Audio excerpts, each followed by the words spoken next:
Bismillahirrahmanirrahim. Assalamualaikum warahmatullahi wabarakatuh.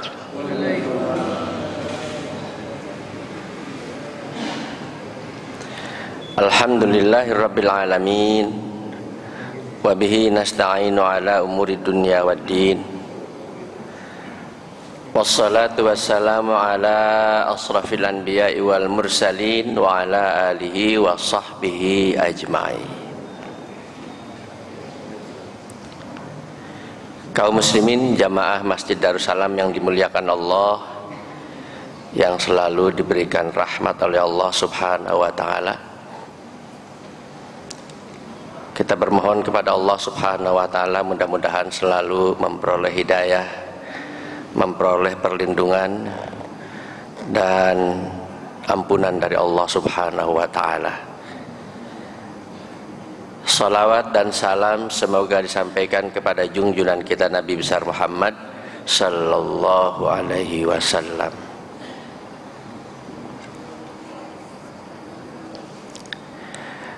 Nabi kita Nabi Muhammad sallallahu alaihi wasallam sebelum diangkat menjadi nabi dan rasul, karena beliau diangkat menjadi nabi dan rasul pada usia 40 tahun. Itu sudah menjadi pribadi yang mengesankan, pribadi yang menyenangkan, pribadi yang tidak pernah musuh, tidak pernah punya musuh kanan kirinya, pribadi yang tidak pernah membenci orang lain.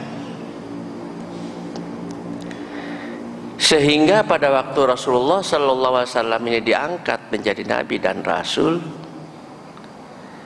untuk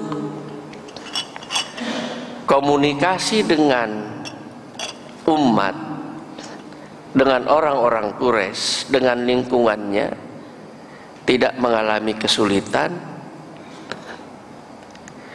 karena penilaian orang banyak terhadap Nabi Muhammad sallallahu alaihi wasallam sudah menilai beliau adalah seorang yang mempunyai pribadi yang sangat mengesankan.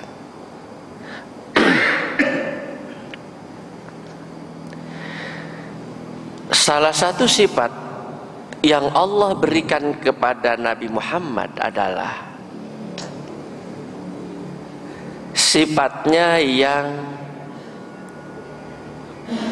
cool, kalau bahasa sekarang, sifatnya yang dingin, sifatnya yang lemah lembut, menjunjung tinggi sopan santun, menggunakan kaidah-kaidah, selalu menghormati orang lain.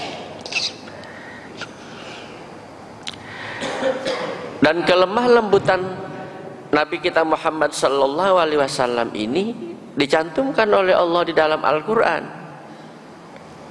supaya kita di dalam menyampaikan kebenaran pun harus sama dengan Rasulullah, harus cool, harus dingin.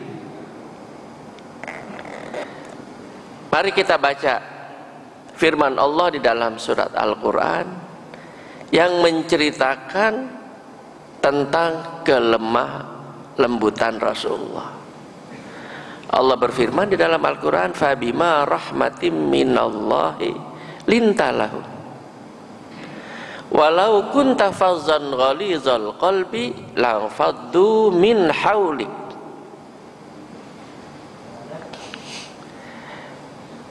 Kata Allah, "Fabima rahmatim minallahi lintalahum." Dengan rahmat Allah, engkau Muhammad telah berbuat lemah lembut, telah halus berperilaku dengan orang. Kalau berdakwah itu cool,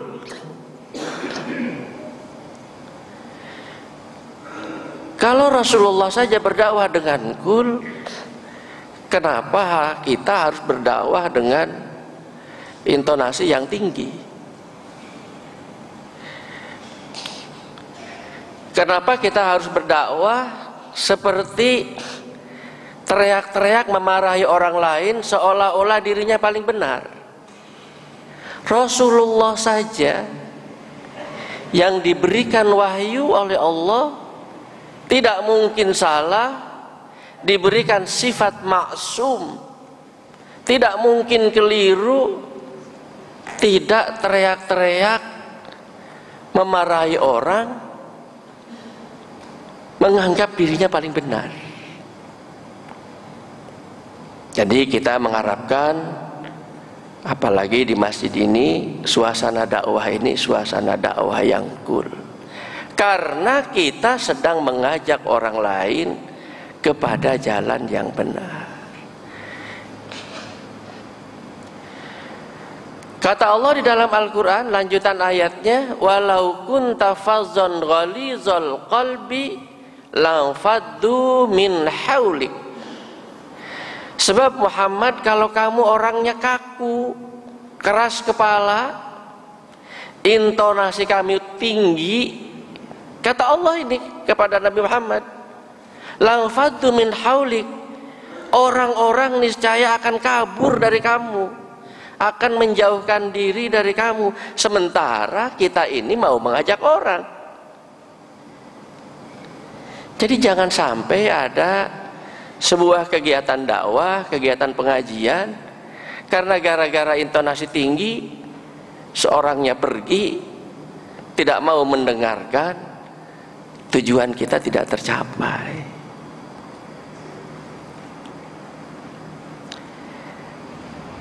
Saya ingin tambahkan metode dakwah, metode mengajak di dalam Al-Quran, di dalam ayat yang lain, yang sering dijadikan sebuah referensi oleh para dai. Bismillahirrahmanirrahim. Ud'u ila sabili rabbika bil hikmati wal mau'izatil hasanah. Allah memerintahkan kepada Nabi Muhammad dan memerintahkan kepada kita semua, ud'u ila sabili rabbik, ajaklah kepada Tuhanmu Allah bil hikmah, dengan penuh kebijakan, dengan metode yang sesuai, dengan metode yang manusiawi, wal mau'izatil hasanah, dan sampaikan dengan mau'izah, dengan tutur kata, dengan pendidikan yang baik. Wajadilhum billati hiya ahsan. Jika diperlukan ada sebuah diskusi, tanya jawab, lakukanlah. Wajadilhum billati hiya ahsan, lakukanlah, tapi tetap dengan baik. Oleh karena itu, mudah-mudahan saya menasihati diri saya sendiri yang kebetulan kadang-kadang diperlukan untuk menyampaikan satu dua pesan agama ini di tempat ini dan di tempat lain, ingin mendidik diri saya menyampaikan agama ini dengan cool, karena Rasulullah melakukannya seperti itu. Kita memang tidak bisa menandingi Rasulullah, karena beliau adalah Nabi dan Rasul, karena beliau diberikan wahyu, karena beliau adalah maksum. Tapi kita mencoba untuk meniru Rasulullah. Bagaimana kita bisa mengajak orang-orang yang masih di luar garis Islam masuk ke dalam Islam, kalau orang Islam menyampaikan agamanya saja dalam keadaan tidak cool. Jangan sampai orang mau masuk Islam itu takut dengan kekerasan, karena Rasulullah tidak melakukan begitu. Pada waktu Rasulullah Shallallahu Alaihi Wasallam hendak mengutus Muaz bin Jabal untuk berdakwah ke beberapa tempat, diantaranya ke Yaman. Muaz bin Jabal dengan sahabat yang lain, Rasulullah mengadakan briefing. Rasulullah memberikan pembekalan. Di antara pembekalan yang diberikan Rasulullah kepada Muaz bin Jabal dan sahabat lain itu, beliau menyampaikan, kamu akan menyampaikan ajaran Allah di tempat lain. Pastilah orang yang menerimanya itu akan resisten, akan tidak serta merta mudah menerima. Maka kata Rasulullah, yassiru wala tu'assiru. Bikinlah suasana yang mudah, yang menyenangkan. Jangan menyampaikan sesuatu yang menyusahkan. Kita sedang mengajak orang.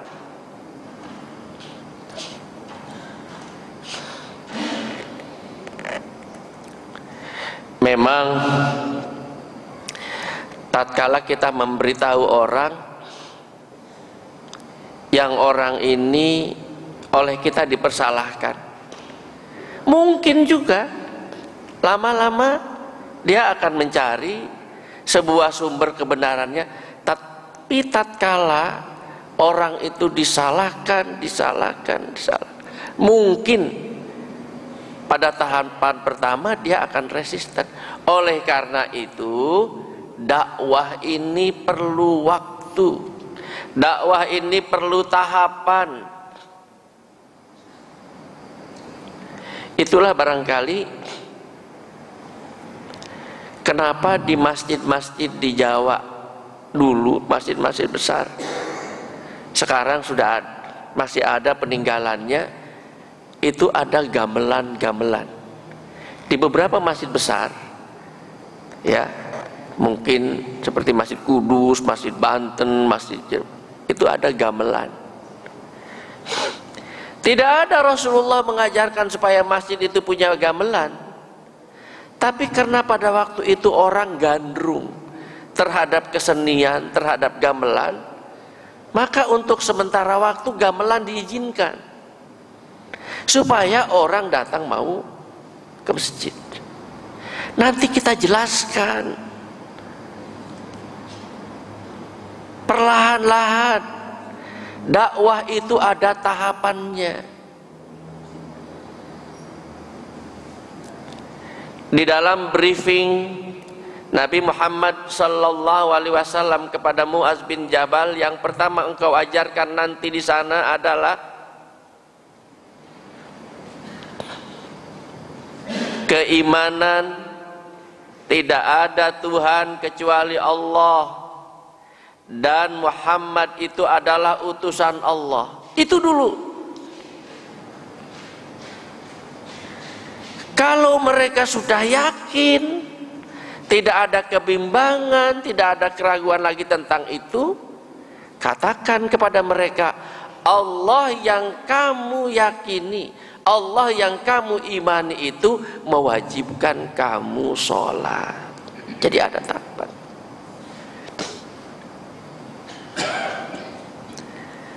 Kan beberapa waktu yang lalu ada orang masuk Islam, dia warga negara Amerika, bukan Amerika situ, Amerika beneran, ya. Mantan pilot katanya yang kita Islamkan di sini. Umurnya sudah 60 tahun. Pernah bekerja di Jeddah, pernah dengar orang-orang Islam seperti ini. Terus dia datang ke sini, kemudian diajak ke rumah. Saya tanya, apa yang saya bisa bantu? Namanya Roger, Mr. Roger. what can I do for you? Dia bilang, saya mau belajar Islam. Terus saya tanya, untuk apa Anda belajar Islam? Anda hanya ingin sekedar mengetahui Islam atau ingin masuk Islam? Dia bilang, saya ingin masuk Islam. Bahasanya dia, I want to convert my religion from Christian to Islam. Saya ingin berubah, mengubah agama saya dari Kristen menjadi Islam.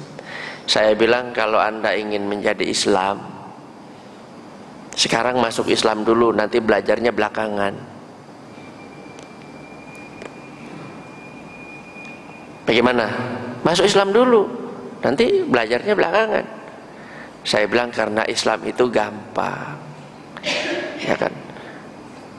Anda kan instruktur penerbang, menjadi penerbang jauhlah lebih susah daripada belajar Islam. Islam itu gampang. Akhirnya dia setuju. Oke, I agree, saya setuju. Saya masuk Islam dulu, nanti saya baru mau belajar Islam. Saya bilang, masuk Islam itu Anda membaca 2 kalimat syahadat, tapi Anda membaca 2 kalimat syahadatnya datang dari dalam hati sendiri, Anda yakin Anda Islam. Oke, setuju. Kemudian kita bawa ke sini, kita saksikan dia membaca 2 kalimat syahadat. Saya hanya meletakkan dasar-dasar pesannya, jangan terlalu banyak sebab nanti dia bingung. Yang harus pertama Anda hilangkan dari pikiran Anda adalah Isa Al-Masih yang Anda sebut dengan Yesus Christ is not the Son of God. Dan dia juga mengatakan begitu. Isa Al-Masih itu bukan anak Tuhan, dia adalah Rasul. Saya drill dari rumah, Isa Al-Masih is not Son of the God, bukan anak Tuhan. Sudah, Anda percaya tidak ada Tuhan kecuali Allah dan Muhammad adalah utusan Allah. Nanti kalau Anda sudah yakin betul, saya kan sampaikan di sini, kewajiban Anda yang pertama adalah melaksanakan sholat. Ada beberapa orang mau belajar sholat dari mu'alaf, dan bahkan ada orang Islam setelah 50 tahun baru datang, Ustadz saya mau belajar sholat. Loh, selama ini belum sholat? Belum Ustadz. Jadi baru melihat orang sholat. Nah, lalu sekarang kenapa tiba-tiba kok mau sholat? Lah ini kan sebentar lagi Ramadan. Saya ini kan manajer di kantor, nanti kalau ada terawih manajemen, saya nggak bisa sholat. Oh, tapi enggak apa-apalah, ini orang kan dapat hidayah. Jadi pada waktu saya di daerah ada seorang manajer, dia belajar sholat 2-3 hari lagi menjelang Ramadan. Kenapa? Karena akan ada direksi ke situ, kita ada terawih keliling. Ya nanti saya nggak bisa sholat, enggak apa-apa. Jadi saya ajarin sholat. Kalau membaca Fatihah itu, tuh Pak, saya bilang waktunya lama, ya kan? Harus pelan-pelan. Jadi Bapak belajar ruku sama sujud sama duduk saja supaya kelihatan tidak kaku, ya kan? Kan Bapak kepenginnya juga kalau sholat tidak kaku kan? Nanti dilihat orang, ini orang kok baru belajar sholat. Ayo belajar ruku, belajar sujud, belajar duduk, belajar tahiyat, itu saja bacaannya nanti. Dia nurut, ya kan? Tapi saya bilang orang sholat itu harus punya wudhu. Dia bilang, Ustadz, wudhu itu kayak apa? Ayo kita ke kamar mandi. Ya kan, ada 2 keran, Anda di situ, saya di sini, beginilah wudhu. Jadi kalau orang berwudhu Anda ikut, ya ikut. Saya menganggap orang ini karena umurnya sudah 50 tahun, mudah-mudahan di akhir hidupnya ingin sholat, mudah-mudahan menjadi husnul khatimah. Ajarkanlah Islam dengan mudah dan ringan, karena begitu pesan Rasulullah sallallahu alaihi wasallam, yassiru wala tu'assiru. Ajarkanlah Islam kepada keluarga kita dengan cool, sebagaimana Rasulullah sallallahu alaihi wasallam. Begitu coolnya Rasulullah sallallahu alaihi wasallam mengajarkan Islam, orang yang selalu mengganggu Rasulullah berceramah. Ini saya menyampaikannya versi almarhum Kiai Haji A.R. Fakhruddin. Beliau dulu adalah ketua Muhammadiyah, suka ceramah subuh di Al-Azhar di Jogja. Beliau cerita, mungkin ceritanya agak dibumbui sedikit barangkali, karena beliau itu orangnya agak jenaka gitu. Jadi kalau ceramah itu memang menyenangkan. Ini menurut versinya Pak A.R. Kalau ceramah Rasulullah itu ada orang yang selalu di belakang itu ngobrol. Alhamdulillah di sini tidak ada. Ngobrol, ngajak temennya dia ngobrol gitu. Tapi Rasulullah tidak peduli. Terus saja. Penceramah-penceramah kita sekarang marah. Ngapain ngobrol di sana? Ya, nggak menghargai orang ngobrol di sini, bicara di sini. Rasulullah tidak melakukan itu. Ceramah saja. Yang mau dengarkan silakan, yang mau ngantuk silakan, yang mau ngobrol silakan. Rasulullah bahkan tidak menegur orang ngobrol itu. Kalau Pak SBY lagi rapat kabinet, menterinya ngobrol ditegur sama Pak SBY, karena menteri itu kan gajinya gede, jadi haruslah ikut memperhatikan. Rasulullah tidak menegur. Setiap kali ceramah lagi Rasulullah, orang itu ngobrol lagi.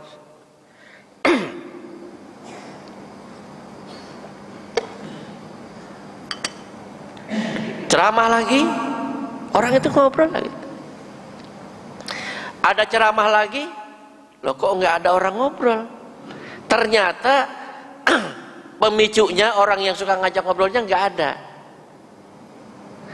Rasulullah bertanya, itu orang yang suka ngajak ngobrol itu kok nggak kelihatan? Ada yang menjawab, ya Rasulullah dia sakit. Oh, kasihannya. Nanti kita habis ini kita tengok, kita iyadul marid, kita jenguk dia, kita doain dia. Kalau saya orang yang biasa ngeganggu, sakit, alhamdulillah, gitu kan. Rasulullah begitu coolnya. Terus tanya di mana rumahnya? Sana rumahnya di Ciang sana. Nanti kita tengok. Jadi setelah selesai pengajian itu pergilah Rasulullah ke sana. Sesampainya di sana, ternyata orang ini belum masuk Islam.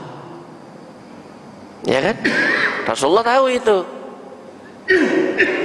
Kemudian ditanya, Mas, tadi kita baru ada pengajian. Kita kangen karena nggak ada yang ngobrol lagi. Saya sakit ya Rasulullah. Oh sakit. Sudah minum obat? Ya sudah.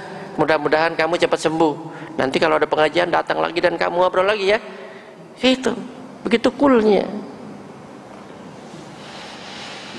Tapi orang yang ditengok ini mikir, ya Rasulullah, engkau ini luar biasa. Orang yang menyuruh saya ngobrol itu, mengacau itu, mengganggu itu, saya sakit dia tidak nengok. Engkau yang diganggu datang dan menengok. Luar biasa. Terus kalau gitu saya masuk Islam ya Rasulullah. Oh enggak usah repot-repot. Anda tidak perlu masuk Islam. Kalau hanya karena sekedar itu saja. Karena saya kesini bukan ngajak kamu Islam, saya kesini adalah menengok kamu karena kamu sakit. Enggak ya, saya mau masuk Islam. Benar. Kalau kamu benar-benar mau masuk Islam, kita saksikan, bacalah syahadat.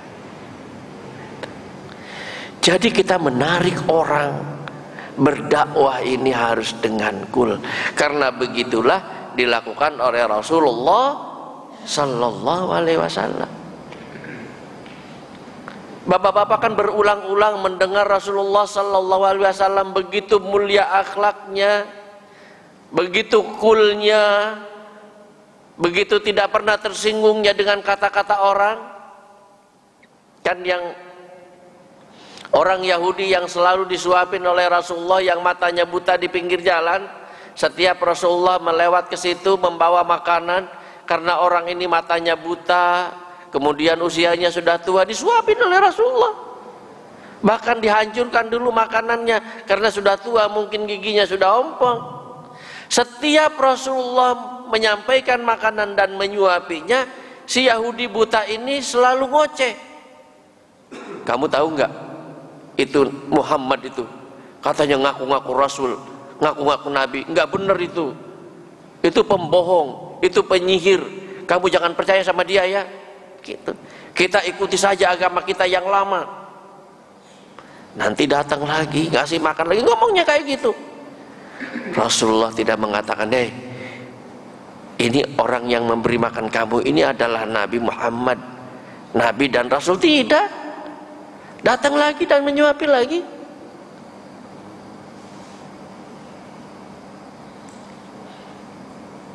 Tidak marah, tidak menganggap orang Yahudi buta miskin ini sebagai musuh. Luar biasa. Karena ini dakwah, bukan soal musuh memusuh. Itulah makanya pada waktu Nabi Muhammad SAW wafat, kemudian Abu Bakar bertanya kepada Aisyah, ya Aisyah, adakah pekerjaan amalan Rasulullah SAW yang belum aku laksanakan setelah beliau menjadi khalifah? Kata Aisyah, ada. Apa? Memberi makan orang miskin buta di pinggir jalan.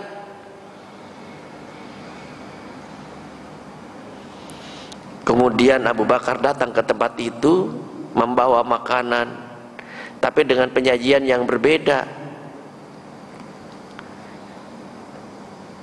Si tua ini merasa, ini rasanya orang yang datang ke tempat saya lain dengan orang yang biasanya. Oleh Abu Bakar diceritakan, orang yang biasanya menyuapi kamu itu adalah Nabi dan Rasul. Sekarang beliau sudah wafat. Aduh, aku sering marah-marah, sering mengatakan kepada dia, jangan percaya kepada Muhammad, itu adalah Nabi bohong, penyihir, sahirun kazab. Ternyata dia adalah Nabi dan Rasul. Saya memusuhi dia, tapi ternyata dia begitu tekun memberi makan saya. Oleh karena itu,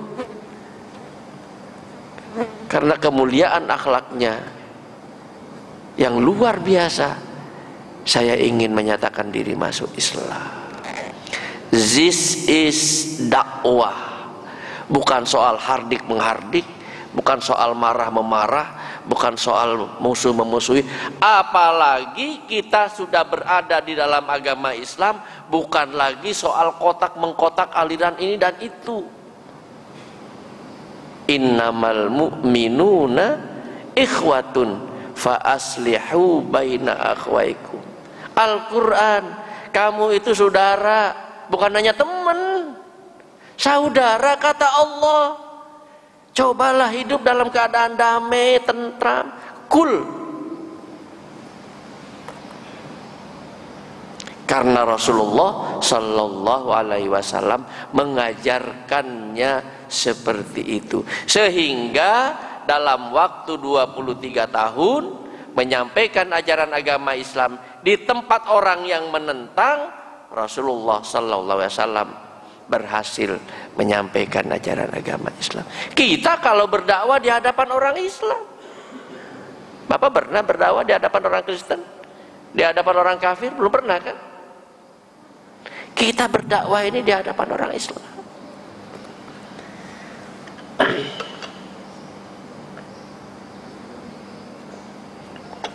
Kaum muslimin yang dimuliakan oleh Allah Subhanahu wa taala, kenapa ada tulisan barokah?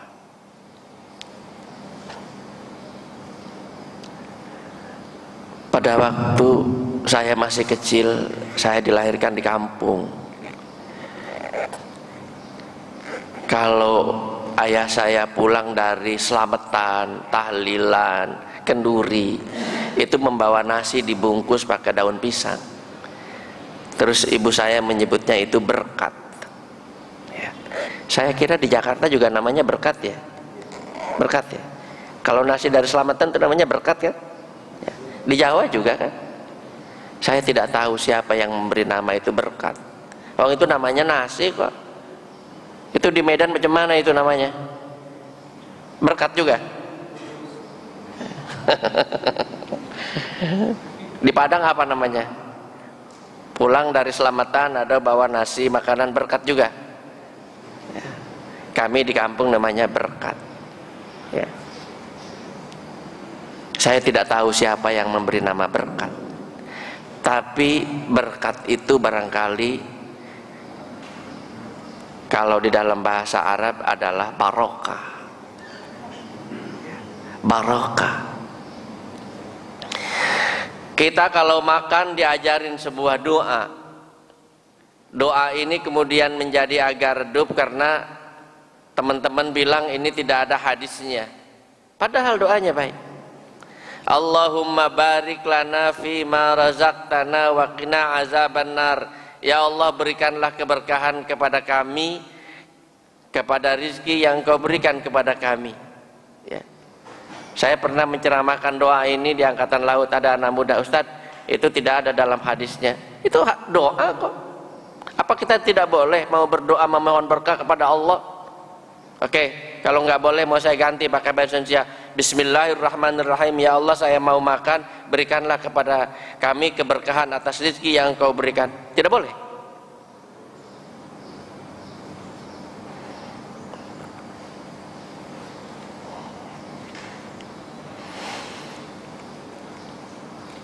Allah Subhanahu wa taala di dalam surat Al-Isra beberapa kali mengatakan tentang barakah, diantaranya di dalam surat Al-Isra. Subhanallazi asra bi'abdihi lailan minal masjidil haram ilal masjidil aqsal lazi barakna haulahu. Barakna haulahu, yang aku berkahi sekitarnya.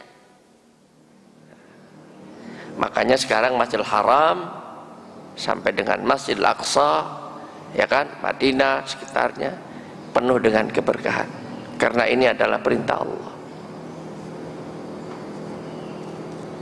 Kenapa saya tulis barokah? Nabi kita Muhammad sallallahu alaihi wasallam dalam memasuki bulan Rajab, beliau berdoa. Doanya Allahumma barik lana fi Rajab wa Sya'ban wa ballighna Ramadan. Kita bahas dulu ini. Jangan sampai berkah. Berkah itu apa? Jangan nanti berkah itu diterjemahkan dengan nasi yang dibungkus pakai daun pisang itu. Namanya berkat. Mudah-mudahan nasi yang dibungkus daun pisang itu barokah. Barokah adalah manfaat atau kebaikan yang ada pada kita. Apa saja. Kita punya kesehatan. Kalau kesehatan itu bisa diajak ibadah, namanya kesehatan kita barokah.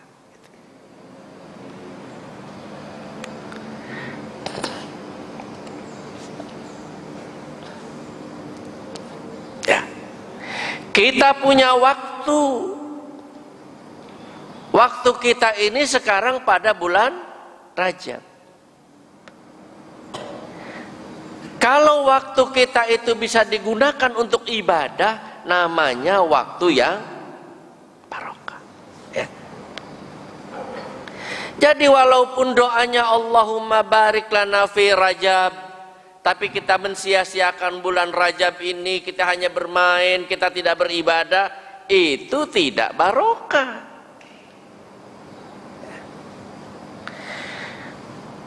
Di bulan Rajab ini kita punya kekuatan karena sehat, maka marilah kita gunakan kekuatan kita untuk ibadah supaya disebut barokah. Nabi Muhammad sallallahu alaihi wasallam sudah mendoakannya.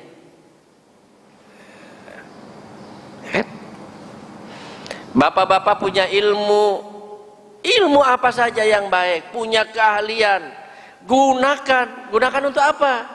untuk kebaikan, untuk beribadah. Ilmu bapak dan ibu ilmu yang barokah. Punya harta, bapak-bapak punya kendaraan, mau roda 2, mau roda 4. Kalau roda 1 susah kali ya. Ya, minimal roda 2. Kalau roda 2, roda 4 itu digunakan untuk kebaikan, untuk ibadah, untuk ketaatan kepada Allah Subhanahu wa taala, harta yang kita miliki itu namanya barokah.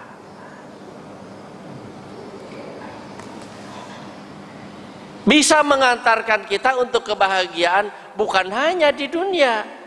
Karena dipakai ibadah, insya Allah bisa membawa kebahagiaan kita untuk di akhirat. Kita memperoleh rezeki, diantaranya nasi, diantaranya lauk pauk yang saya sebutkan tadi, Allah berikan kepada kita. Tatkala kita mau memakannya, tatkala kita mau menikmatinya, kita berdoa kepada Allah, ya Allah berikanlah keberkahan kepada rezeki yang Engkau berikan ini.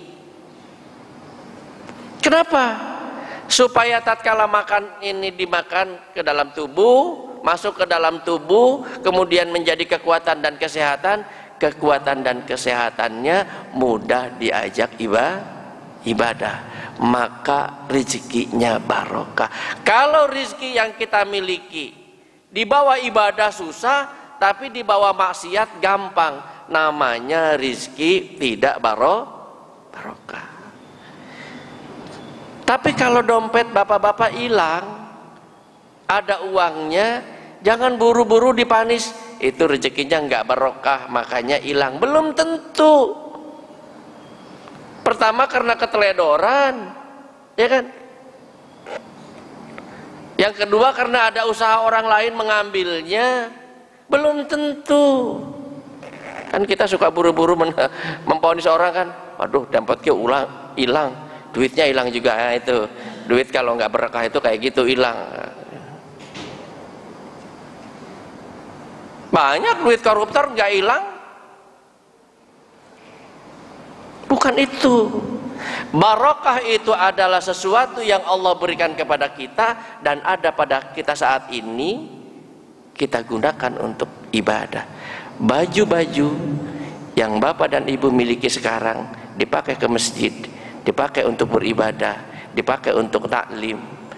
Insya Allah baju yang kita miliki sekarang ini baju yang barokah. Nabi kita Muhammad sallallahu alaihi wasallam memohon bulan Rajab ini bulan yang barokah. Waktu kita di bulan Rajab, rezeki kita di bulan Rajab, kesehatan kita di bulan Rajab, ya kan? Keluarga juga begitu. Harus keluarga yang bisa diajak ibadah. Makanya kalau orang habis nikah, kan doanya Allahumma barik lakuma, ya Allah berikanlah keberkahan kepada kedua orang pengantin baru ini. Kenapa? Supaya mereka setelah menjadi keluarga yang bisa beribadah kepada Allah. Ini keluarga yang barokah. Nabi Muhammad SAW pernah berdoa kepada seseorang yang seseorang itu mengadu, ceritanya panjang. Apa doa Rasulullah?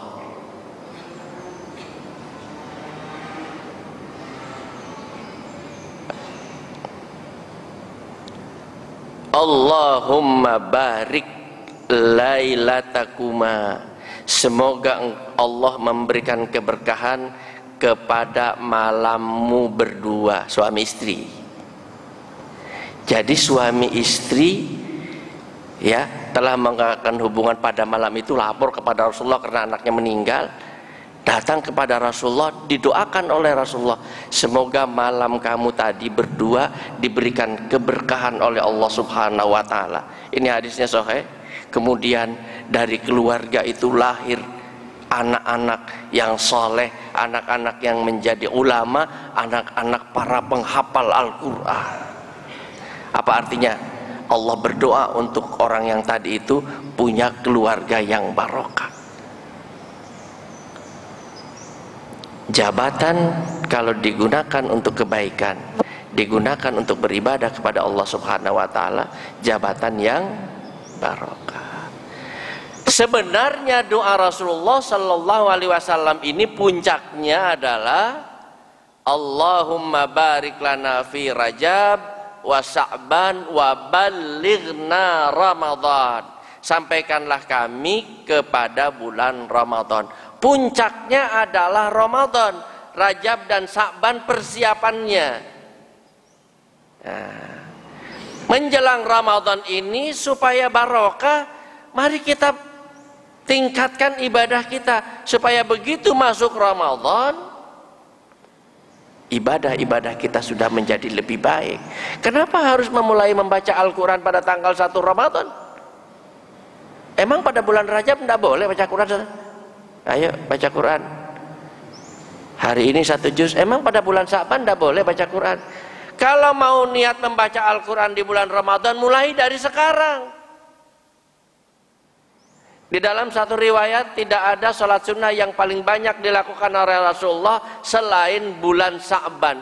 Jadi di bulan Sya'ban itu Rasulullah banyak melakukan puasa sunnah. Kenapa? Puncaknya adalah Ramadan. Di Ramadan nanti puasanya satu bulan. Kita berdoa kepada Allah Subhanahu wa taala di masjid yang dimuliakan oleh Allah Subhanahu wa taala. Mudah-mudahan kita sebagai umat Muhammad sallallahu alaihi wasallam diberikan keberkahan oleh Allah pada bulan Rajab, diberikan keberkahan pada bulan Sya'ban, diberikan kesehatan, kekuatan, sehingga pada waktu take off di bulan Ramadan kita sudah terbiasa dengan beribadah membaca Al-Quran.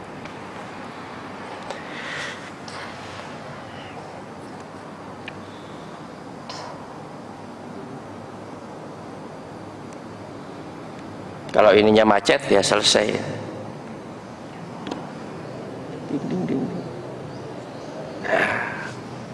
Sampai jam 6 saja. Bapak-bapak setuju nggak? Setuju nggak? Setuju nggak? Ya. Kalau tidak setuju baca syahadat lagi.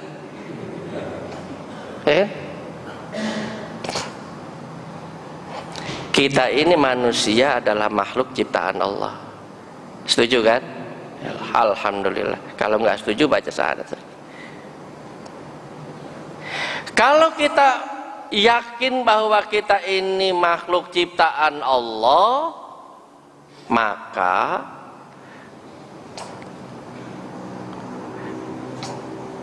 kita yakin juga diberi kehidupan oleh Allah. Kalau kita dulu pada waktu lahir tidak diberi nyawa oleh Allah, hidup nggak? Tidak hidup kan? Pada waktu di dalam kandungan tidak diberi kehidupan Allah, tidak diberi nyawa, tidak hidup. Setelah kita lahir ke dunia oleh Allah diberi sumber kehidupan. Ada air, ada udara segar, ada oksigen, ada makanan. Diberikan rizki oleh Allah, diberikan akal, pikiran, hati, juga diberikan pedoman yang berupa agama. Oleh siapa? Oleh Allah yang menciptakan kita. Jadi kita diciptakan oleh Allah, tapi diberikan pedoman juga oleh Allah. Pedoman kita ini namanya agama. Saya tanya, setuju nggak?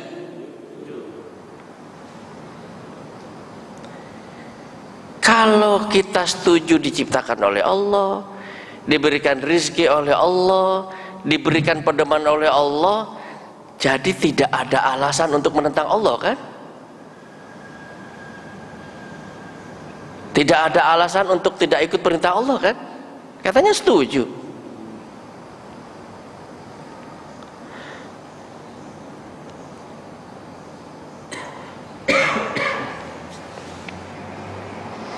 Kalau kita setuju, coba kita lihat Kita ingin hidup di dunia ini sebelum kita ke akhirat berada dalam kenikmatan, berada dalam keindahan, berada dalam keserasian, berada dalam kerukunan yang oleh Allah disebut dengan hayatan thayyibah. Setuju nggak? Setuju kan? Kita ingin hidup ini nikmat, indah, serasi, rukun, aman, damai, apa saja.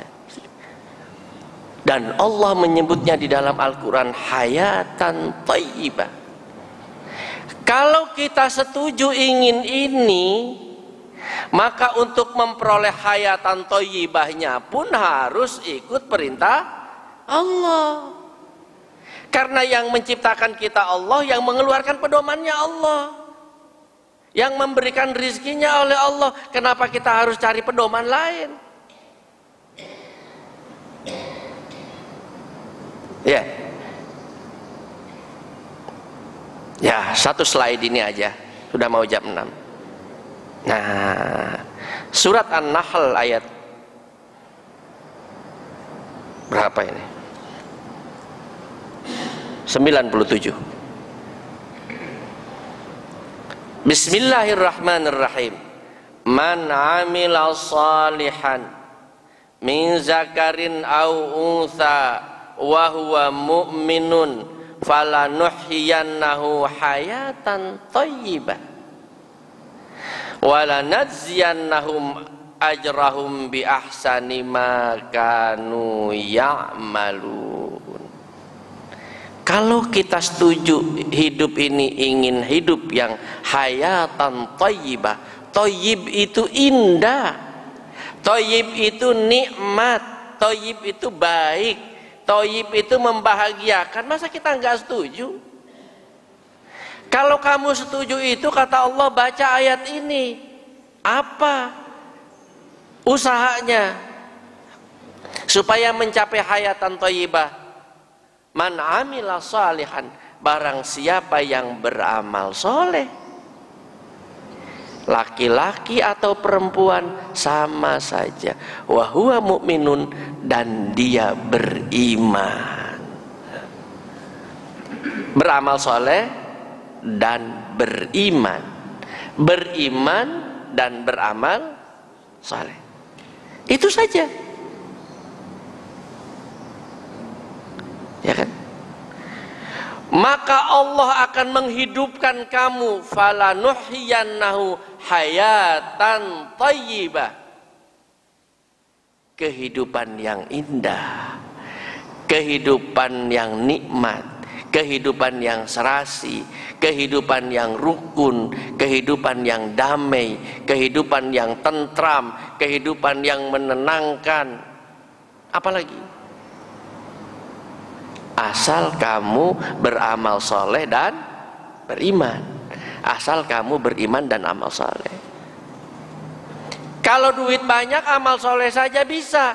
Tapi kalau tidak beriman, tidak ada jaminan hayatan thayyibah. Apalagi di akhirat. Wala najziyannahum ajrahum bi ahsani ma kanu ya'malun. Tidak ada, ya, orang bahagia di dunia kalau dia tidak beriman, di akhirat dia tidak mendapatkan bagian apa-apa, dan bahkan dia akan dihukum oleh Allah Subhanahu wa ta'ala. Pertanyaannya sekarang, saya kok belum hidup merasa nikmat, Ustadz? Maka yang harus dilihat dua aspeknya. Pertama imannya, kedua amal solehnya. Apa benar sudah amal solehnya secara maksimum? Ya kan? Apa benar amal solehnya sudah optimal? Apa benar amal solehnya sudah all out?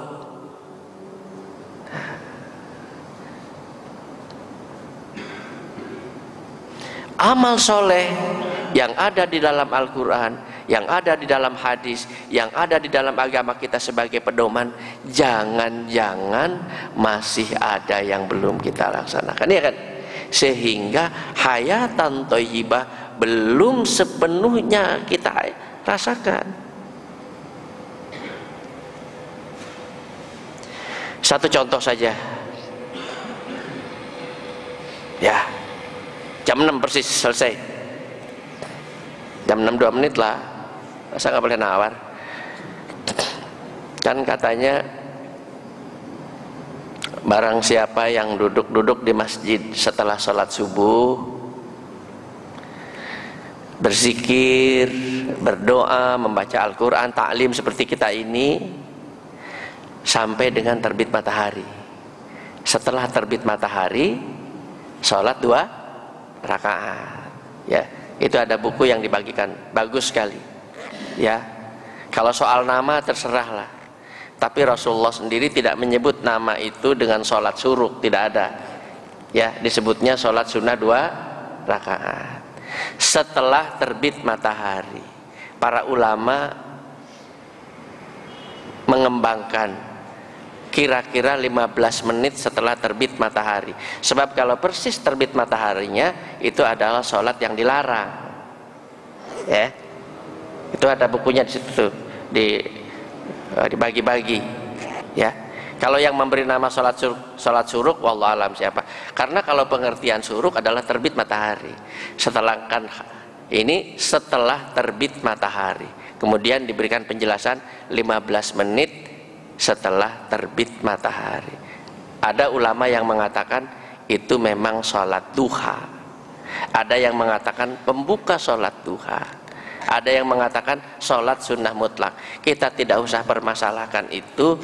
Tapi sholat 2 rakaat setelah kita duduk-duduk di masjid dan tidak pulang, tidak sarapan dulu terus kesini lagi, enggak. Ya kan, hadis ini tidak berlaku kalau kita duduk-duduknya di rumah.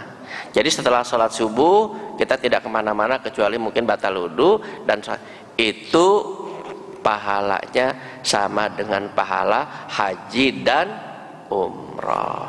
Jadi kalau saya selesai cepat-cepat nanti belum waktunya.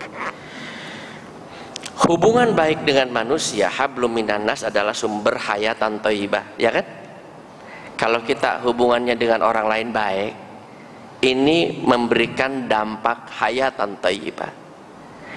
Tapi hablum minan nasnya juga harus berpedoman kepada agama, karena agama mengatur. Kalau tidak berpedoman kepada agama, nanti ngawur. Kalau berpedoman kepada agama, pasti benar dan diridhoi oleh Allah. Tadi kan yakin, kita diciptakan oleh Allah, yakin. Kita diberikan rezeki oleh Allah, yakin, setuju semua. Kita diberikan pedoman oleh Allah, yakin, setuju semua. Sekarang kita harus yakin di dalam rangka hayatan thayyibah, hablum minan nas pun harus berpedoman kepada agama. Kalau ini sebenarnya lanjutannya dari hablum minan nas yang lalu. Ini hadis. Hadis ini disampaikan oleh Rasulullah Sallallahu Alaihi Wasallam dalam hadis yang sahih, ya, di antaranya terdapat dalam Riyadhus Shalihin. Hadis itu adalah wahyu Allah. Jadi Rasulullah tidak mungkin menyampaikan hadis ini kalau tidak diberi wahyu. Cuma dia bukan Al-Quran. Saya hanya ingin membahas sedikit saja. Kalau kita ingin hayatan thayyibah yang bersumber dari manusia, maka yang pertama harus lakukan berkata yang baik atau diam. Orang banyak bermusuhan sampai ke pengadilan karena urusan harta, urusan kekayaan. Tapi ada juga yang sampai ke pengadilan hanya urusan mulut, ya kan? Saya merasa sakit hati itu sama itu tuh. Sakit hati itu biasanya karena mulut kan, karena kata-kata kan, karena komunikasi kan, karena bicara. Maka agama mengatur, berkatalah yang baik. Kalau tidak bisa berkata yang baik, meneng, diam. Sebab kalau tidak bisa berkata yang baik masih ngomong juga, jangan-jangan ada masalah dari pembicaraannya itu. Buruk sangka itu kan tidak baik. Justru orang suka bermasalah karena buruk sangka kan. Sebenarnya saya mau menceritakan ini, kita kebut aja. Nah, Kalau ini sudah selesai, memang habis, tidak ada lagi. Bicara itu adalah komunikasi. Dulu tidak ada SMS, apa-apa ngomong kan. Tapi karena saya jauh dari Sono, rumahnya jauh, maka saya SMS. Sebenarnya SMS itu adalah mewakili bicara saya, maka dia harus baik.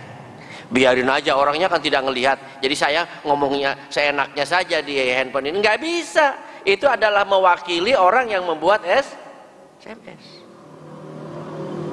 Bicara yang baik itu sama dengan komunikasi yang baik. Yang pertama, kontennya harus benar, jangan ngawur, jangan buruk sangka, harus benar.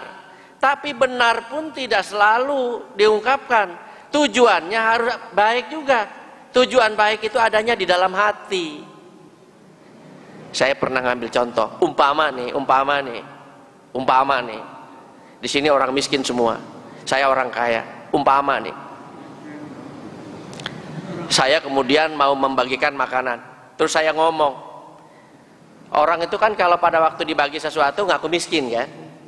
Ya, umpama nih, wahai orang-orang miskin, saya hari ini mau membagikan makanan ya, kamu jangan macam-macam, saya ini kaya. Kira-kira kedengarannya sama telinga orang miskin ini berkenan gak? Nggak berkenan, walaupun kenyataannya mereka miskin. Kan tidak selalu.